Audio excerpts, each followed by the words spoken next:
Welcome. I'm Ted Sheriff, Park Manager of Quail Hollow State Park. Quail Hollow State Park, in conjunction with the Quail Hollow Volunteer Association, recognizing a need for greater public awareness of the declining condition of our natural environment, hosted a roundtable discussion on environmental values. Experts in many areas of environmental study were invited to the park to offer presentations covering a wide range of interests pertaining to various topics of our natural world and our human role in it. The following program is one in a series to emerge from that discussion.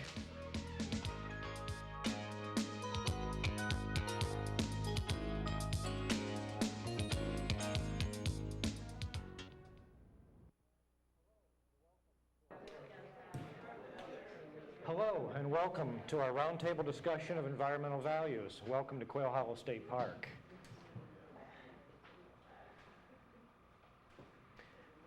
And I truly want to welcome you to Quail Hollow State Park. It's a pleasure to do so. And Quail Hollow State Park, briefly, is a little different type park for the Ohio Department of Natural Resources, and we're real pleased that it is. It fills a special niche in the Ohio Department of Natural Resources and has a very particular focus. And some of you may know the park well. Some of you may have noticed on your visit here today, on your entrance, that you didn't see the typical lake and campground and so on. And that's part of that special niche and special theme of this state park. It is devoted to the educational study and appreciation of our outdoor world. And as a part of our pursuit of that theme, we are real pleased to have you here today with us for a roundtable discussion on environmental values, which will be sociologically oriented, should be applicable, should have something for every one of you, if not many things, to think about and take home and perhaps live out, we hope, in the future. There's a number of deserving thank yous which I wish to extend before we open the actual discussion portion. And I want to first of all thank the other half of the steering committee, perhaps first and foremost, for a great deal of devotion and hard work in presenting this and bringing it together. And you'll be seeing her throughout the day, and that's park naturalist Barbara Fiolka. Would you?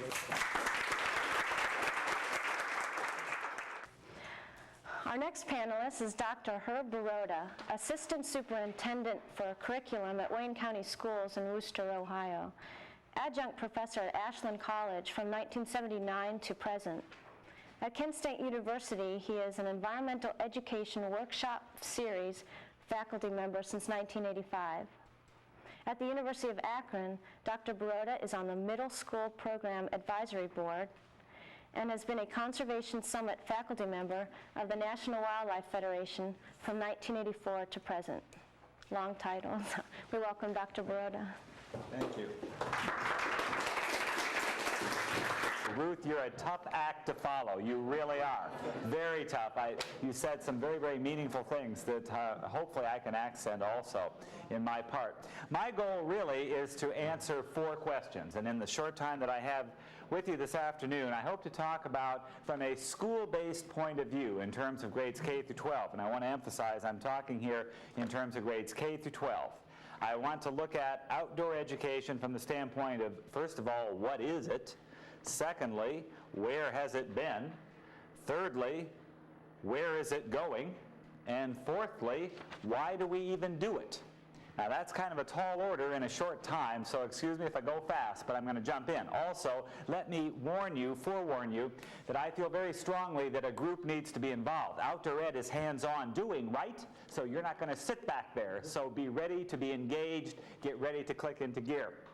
In terms of what outdoor education is, well, that's a topic that has been debated back and forth, and unfortunately you can read probably 120 different ways of defining what outdoor education actually is. After a lot of years, decades in fact, of work in this field, I really have come to feel that outdoor education really can be defined best as a 2-pronged term. Outdoor education to me is education about the out-of-doors, and it is also education in the out-of-doors. Now, the about the out-of-doors is a thing we all know well. That's the study of astronomy and botany and zoology and forestry, and we can go on and on and on. That's studying all of those things that are out there.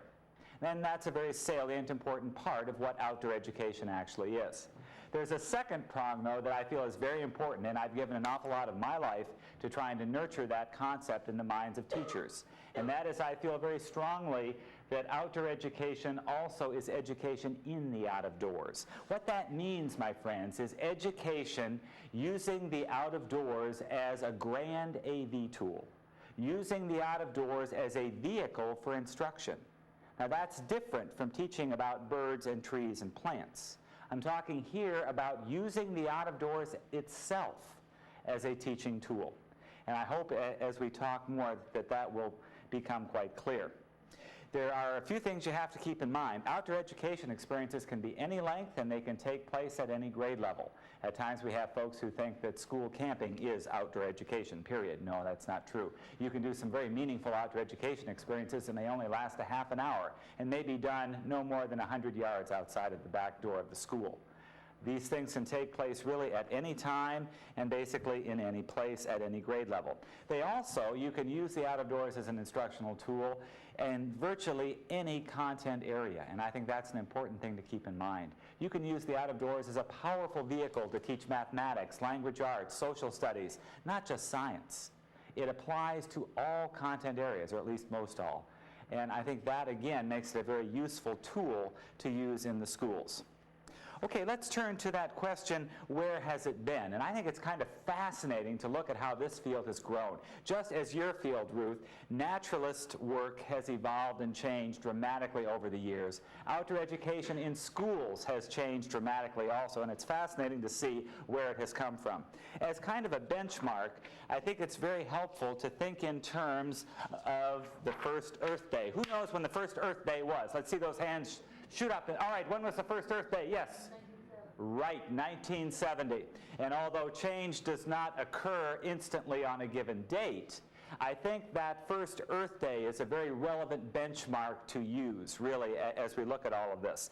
And I would like to look at outdoor education in the schools pre-Earth Day 1970. Then we'll look at it post-Earth Day, and then we'll look at it right now, and we'll look at it in the future. Okay? Are you with me? Nod vigorously, please. Okay, all right. Pre-Earth Day, what was taking place in the 40s and the 50s and the 60s as people tried to do outdoor education kinds of things with boys and girls in schools? Well, basically, I can typify what was taking place with a pair of binoculars and a field guide. Now, what would a pair of binoculars and field guide tell you about the kind of instruction that was taking place in the schools pre-Earth Day? You smiled at me. Education in the, about the out of doors, right. What was basically occurring pre-Earth Day 1970 in the 40s, the 50s, the 60s, so on. Basically, outdoor education, if an instructor took his or her students outside, they were basically engaged in what was termed nature study, and still is to a large extent. Basically, the concept was identify and collect. Some of the older folks in this room may recall doing those darn collections where you had to find 150 different species of leaves, and you had to find 350 moths, and you had to poke, pins through those poor little devils, and all those kinds of things. The idea of identify and collect was something that was very firmly entrenched. Basically, a lot of the concept was learn the names of plants and animals. Learn as many names as you possibly can. Learn as much as possible to identify. If we were going to study a tree pre-Earth Day 1970, what kinds of questions might you have asked about that tree if you came out of that mold? My VIP friend, what would you have asked? What would you have asked your students about that tree up there if you were a pre-Earth Day nature study type of person? what species? What's the name of that tree? What species is it? What kind of leaves does it have? Okay, in terms of a technical sense, right? Right. We would have asked some very, very specific, very, very concrete kinds of things. Absolutely right. Absolutely right. Now, an interesting thing occurred around the first Earth Day. And again, you can't say it happened on that date, no. But in the early 1970s, two very important books came out. And more than just two books, but these books have sort of become the benchmark of what took place. They had the very unappealing titles, of acclimatization, which came out in 1972, and acclimatizing. I'm still waiting to see the movie that'll come from the books. Very boring titles, but these books had a very significant effect on how the out of doors was treated in schools. The author of these books was a gentleman by the name of Steve Van Meter. And Van Meter espoused a very radical philosophy. Of course, if you know that time in history, you know that was a fairly radical time, not just in outdoor education, but in about everything else. He espoused a philosophy that really flew in the face of an awful lot of things that had been said before. Basically, Van Meter was saying that if you help kids to love the out of doors or love the outdoor world first, then later on they will be interested in learning more of the facts. Now that was kind of a radical statement. If you help kids to love the outdoor world first, then they will want to learn the facts later. Notice the phrasing, they will want to learn the facts later. Now that was very, very different from what had been said before. The whole concept of developing a sense of wonder really surrounds this whole philosophy, this whole point in time. That idea of trying to instill in youth a sense that, yes, the world is a beautiful place, it's a wonderful place. That sense of wonder concept was very much a part of his work. He said some very, very radical things. He said, Ted Sheriff, don't worry about the names. Don't worry if you don't know about the names of those plants or animals. That's really not that important. He said you don't have to know a lot about the out of doors as a teacher in order to instill a sense of wonder in children. Again, that flew in the face of a lot of what had been said before. In the 40s and the 50s, basically, the idea was if you're going to do outdoor education work with your students outside, you better know one heck of a lot about the out of doors. You better know every bird that flies by and every tree that you walk by. But Van Meter said, no, that's really not important. The importance is that you have an enthusiasm, that you have an excitement, and instill that in youngsters so that they will become excited about the outdoor world. That was really very, very radical stuff at the time. Now, let's see how you do. Pretend that you are a post-1970 outdoor ed person, and you are teaching kids about this tree. What would you ask them about that tree? What would you ask them? Who lives there? Who lives there, perhaps? Yes. At the back of the room, yes. Okay, how does it feel when you hug this tree? What kinds of feelings do you have as you hug that tree, all right? Other thoughts? What else would you be asking your students about that tree if you espouse this philosophy? Yes? What does it do for our environment as far as oxygen and carbon dioxide? You probably wouldn't. Good attempt, but probably you wouldn't. That's coming down the road a bit. That will come in the next time frame. Basically, in the Van Meter era, you would be using your senses. You would feel that tree. You would smell that tree. You would look at that tree between your legs. You would try to get a different point of view. You would be using every sense. And Van Meter stressed very, very strongly the concept of using our senses to the ultimate, trying to use every sense that we have as fully as we possibly can. That was the hallmark of a lot of his work. Well, we can talk a little bit about what happens in present day. And by present day, I'm talking about roughly 1985 to now.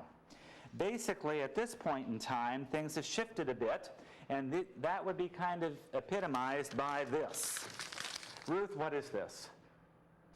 A chain, right. We could say a food chain, right?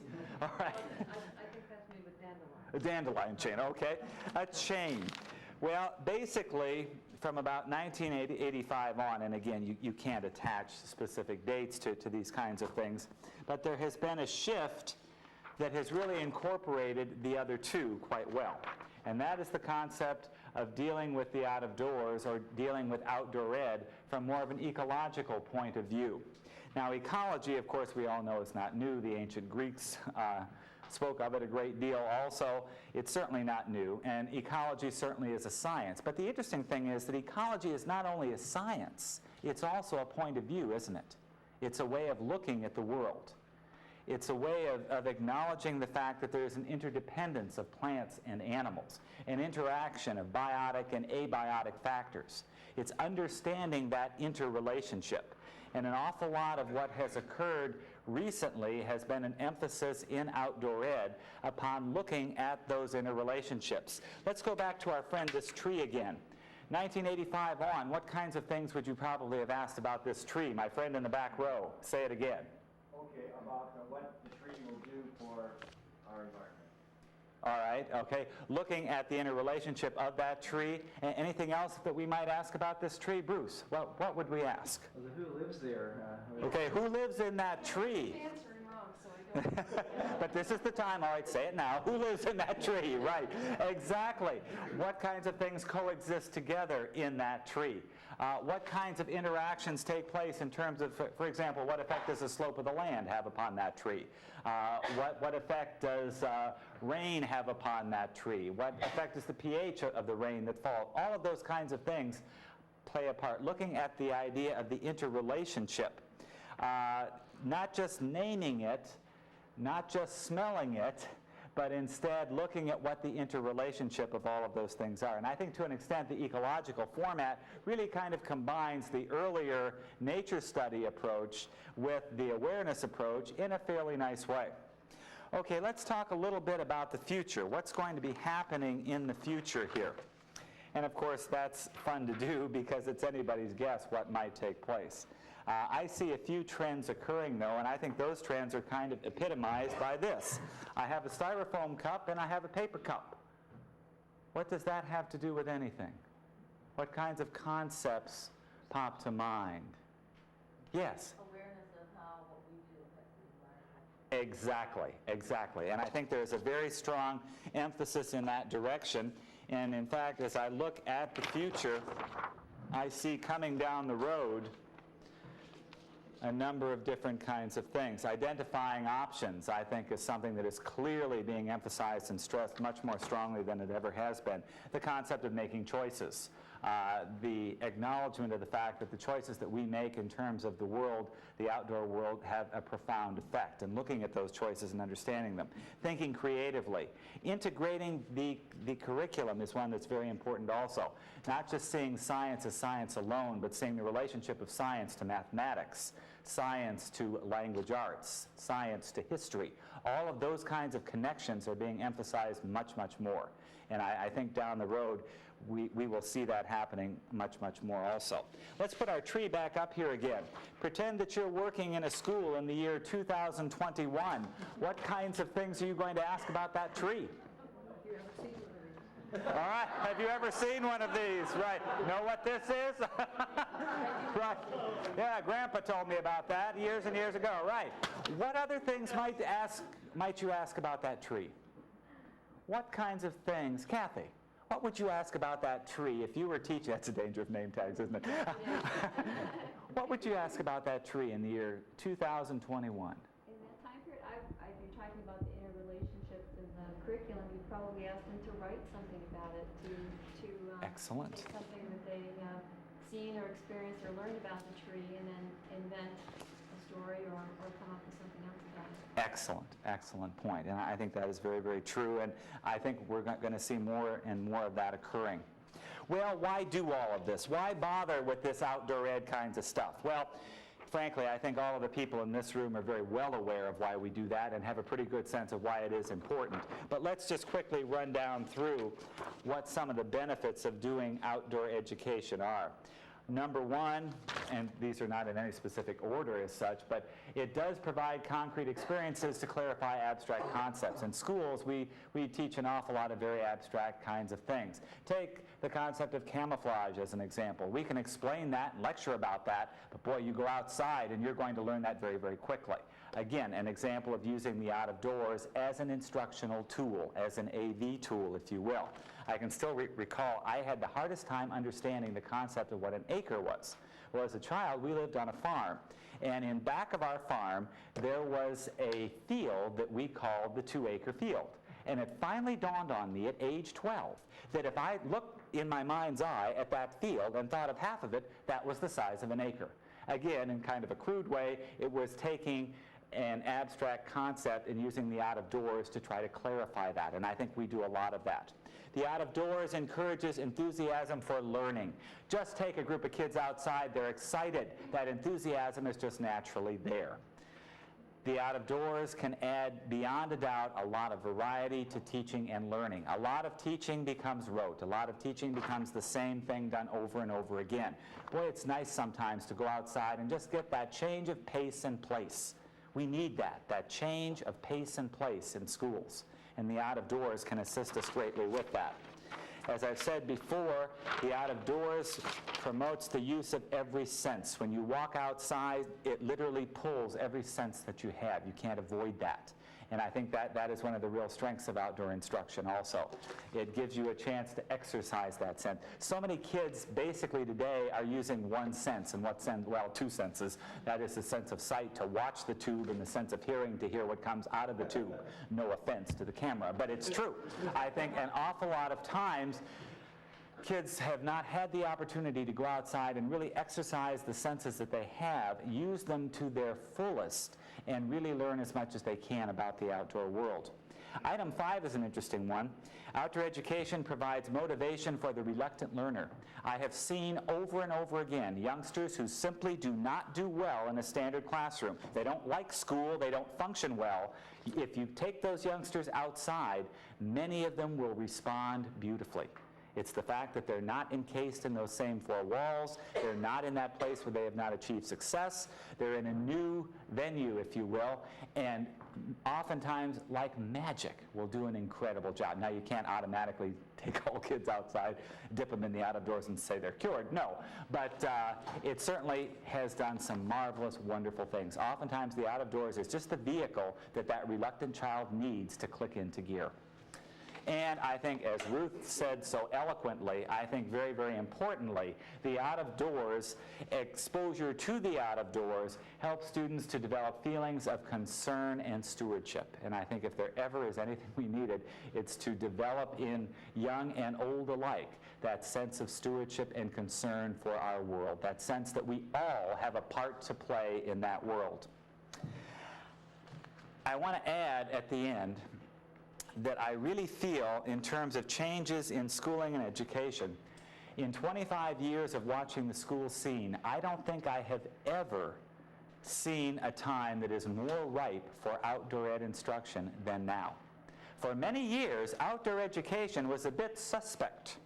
Teachers who took their kids outside oftentimes had colleagues who said, "Must be nice, just going outside for an hour to sit around, huh?" I do a lot of work with school camps. In fact, I've worked with school camps now for about 23 years. I still, when I go to the office, I may go to the camp, let's say at 1 o'clock in the afternoon. I will go to the office with this tie on. And then when I'm done, I will go home or to the camp and wildly change clothes into my jeans and go out to the camp. Why? Because there still are a lot of people who, if they would see me in jeans in an office and I would say I'm going out to a camp, they would say, "Must be nice, you're going to spend the afternoon romping around in the woods." A lot of people have not made that transition. For many years, schooling was viewed as something that had to be onerous if it was good. Many people felt that unless kids were huddled over dull, boring worksheets, if they weren't doing that, they really weren't learning. Now, the times have changed.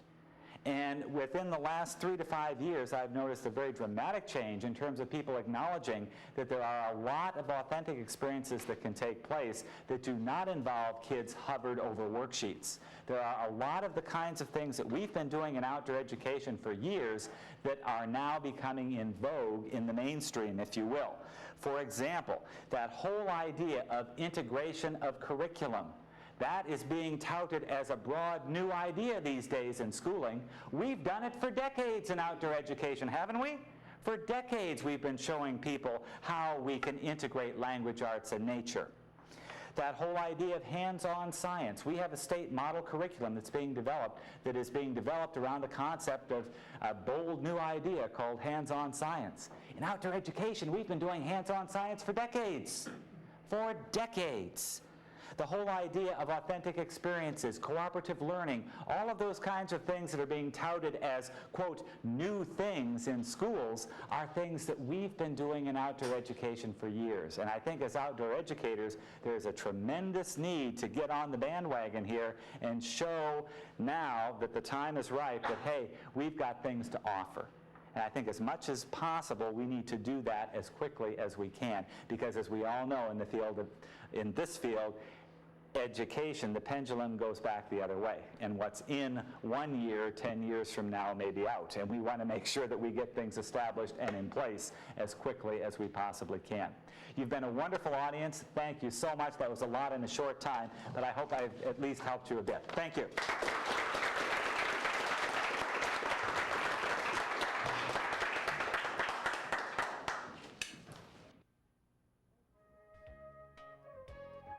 Thanks for watching. We hope you'll join us again when we present the next segment of a roundtable discussion on environmental values.